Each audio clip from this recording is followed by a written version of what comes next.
Hello everyone, welcome back on my YouTube channel. आज हम discuss करेंगे इंटरनेशनल ट्रेड में role and importance of international business और benefits of international business. So let's start the topic international trade. ठीक है, international trade में हम बात कर रहे हैं किसकी?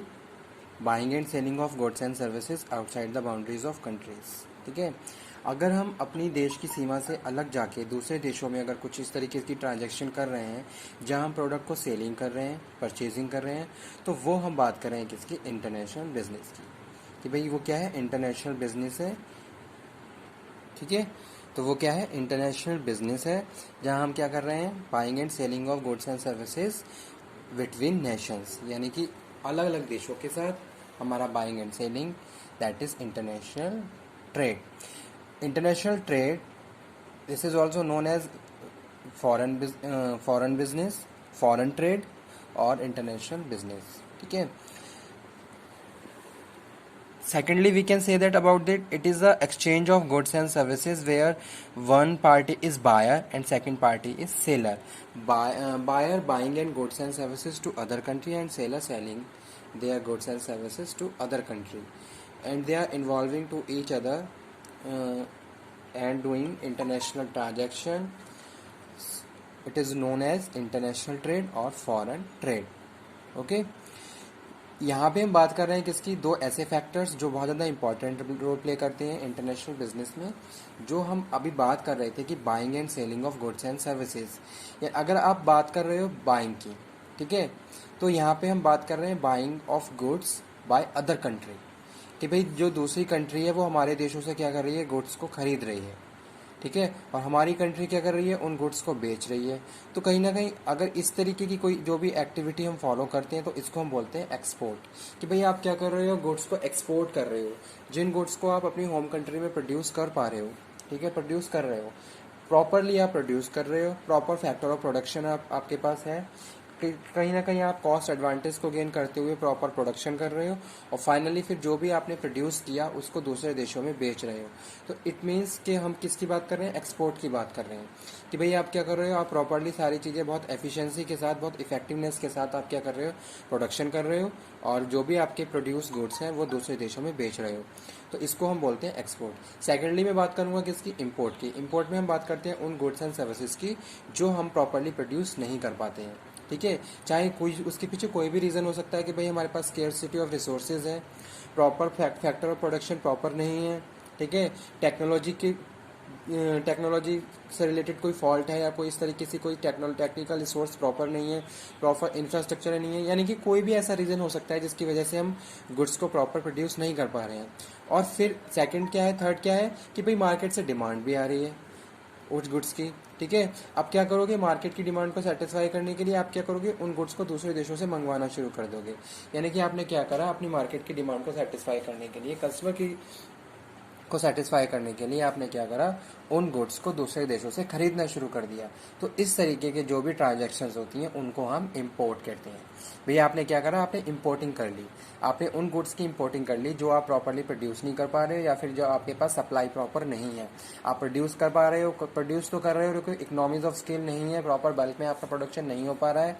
उसके पीछे कोई भी रीज़न हो सकता है कि आपके पास स्किल्ड लेबर नहीं है, या फिर आपके पास रिसोर्सेज नहीं है। ठीक है, तो इस तरीके की जो भी हम एक्टिविटीज़ की बात कर रहे हैं, या फिर जो भी हम ट्रांजेक्शन्स की बात कर रहे हैं, उसको हम बोलते हैं इम्पोर्ट। ठीक है, अब क्या इंपॉर्टेंस है एक्सपोर्ट और इंपोर्ट का, या फिर इंटरनेशनल बिजनेस का, वो हम डिस्कस कर लेते हैं। फर्स्ट लिखा हुआ है division of labour and specialisation. First one is specialisation. जी हाँ, there is a proper specialisation of goods and services as well as the buyer and seller. In the one country there is a buyer and second country there is a seller. तो proper separation है buyer और seller के बीच, कोई भी confusion नहीं है किसी को, कोई थर्ड पार्टी है उसको कोई कंफ्यूजन नहीं है कि भाई कहाँ। जैसे हम बात करते हैं डोमेस्टिक ट्रेड की, तो डोमेस्टिक ट्रेड में क्या होता है? बायर और सेलर सेम ही एक ही कंट्री से बिलोंग करते हैं। ठीक है, लेकिन हम बात करें इंटरनेशनल बिजनेस में, तो इंटरनेशनल बिजनेस में दोनों क्या है? दोनों क्या है? सेपरेट है। ठीक है, जैसे इंडिया क्या है? इंडिया क्या है? बायर है, और जो यूएस है वो क्या है? सेलर है। या फिर इंडिया क्या है? सेलर है, यूएस क्या है? बायर है। इंडिया से कुछ प्रोड्यूस होकर यूएस में बेचा जा रहा है, तो यानी कि इंडिया एक्सपोर्ट कर रहा है और यूएस उसको इंपोर्ट कर रहा है।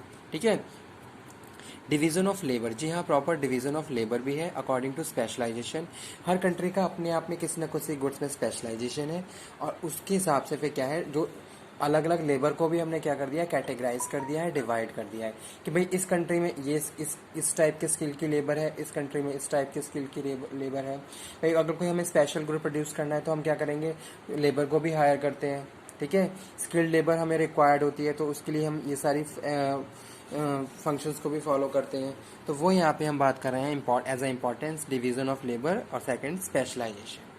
मेरा स्पेशलाइजेशन गुड है, हर कंट्री का अपने अपने आप में कोई ना कोई स्पेशलाइजेशन गुड होता है, जिसको वो प्रॉपरली प्रोड्यूस करके दूसरे के देशों में बेचती है, एक्सपोर्ट करती है। और हर कंट्री का किसी न किसी रिसोर्स की स्केर्सिटी तो है। अब ऐसा नहीं है कि इंडिया हर चीज़ में एक्सपर्ट है, कुछ ना कोई ऐसी रिसोर्सेज हैं जहाँ स्केयर हैं, उनको प्रॉपर कंप्लीट करने के लिए, उनकी डिमांड को सेटिस्फाई करने के लिए हम क्या करते हैं, उस गुड्स को दूसरे देशों से मंगवाते हैं, जिसको हम इम्पोर्ट बोलते हैं, ठीक है। Optimum allocation and utilisation of resources, this is done just because of the international trade.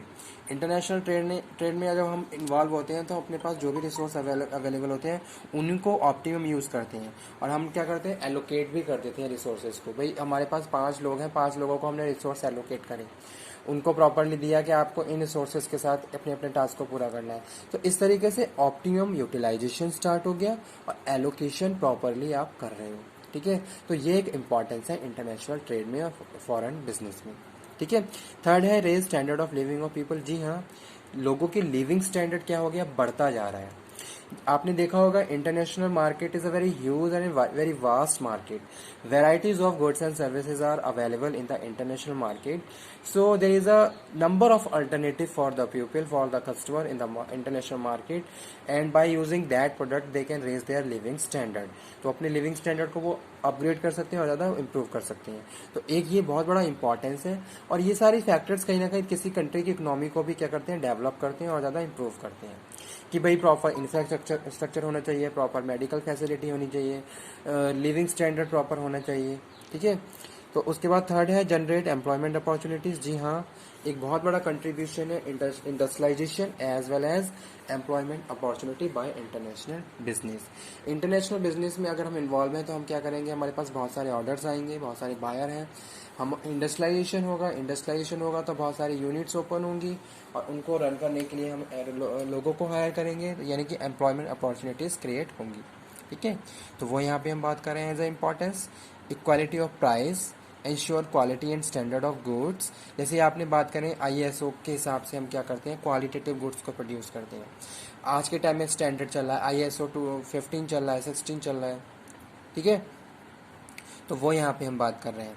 Facilitate economic development and to improve quality of local product, availability of multiple choice, all are the very important factors of international business and provide according to their nature, ठीक है। तो ये था आज का topic, international trade, role and importance of international business और foreign business, ठीक है। नेक्स्ट लेक्चर में मैं कंटिन्यू करूँगा बेनिफिट्स को। Okay, thank you very much.